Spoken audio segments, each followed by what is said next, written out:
எங்க அம்மா அழகா சொல்லி கொடுத்தாங்க. அம்மா நல்ல யூனிஃபார்ம் இல்ல, வாத்தியார் அடிக்க வர்றாரு, ஸ்கூல் பீஸ் கட்டல, திருப்பி அனுப்புறாருமா சொல்லும் போதெல்லாம் நீ ஒன்னும் கவலைப்படாத, உனக்கு எதிர்காலம் இருக்கு, உன் வேல்யூ ஒரு நாளைக்கு தெரியும்.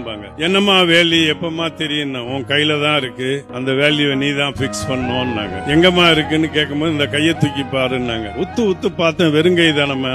அல்ல உன் தன்னம்பிக்கையை வச்சு அந்த கையை வச்சு நீ முன்னுக்கு வாருனாங்க. வெறுங்கையை வச்சு வாழ்க்கையில எப்படிமா முன்னுக்கு வர முடியும்னு கேட்கும்போது அப்பா கிட்ட பணம் கொடுக்க சொல்லுங்க, 2வது பிரான்ச் போடணும், ஹெல்ப் பண்ண சொல்லுங்க.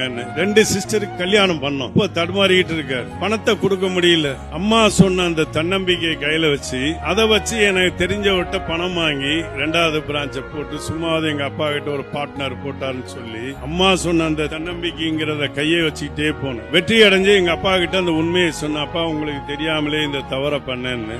அவர் ரொம்ப வருத்தப்பட்டு அன்னைக்கே அந்த சாவியை என் கையில கொடுத்து குடும்ப பொறுப்பை கொடுத்தாரு. அந்த கதை இன்றளவும் கூட எங்க எல்லாருக்குமே அது யூஸ் ஆகுது.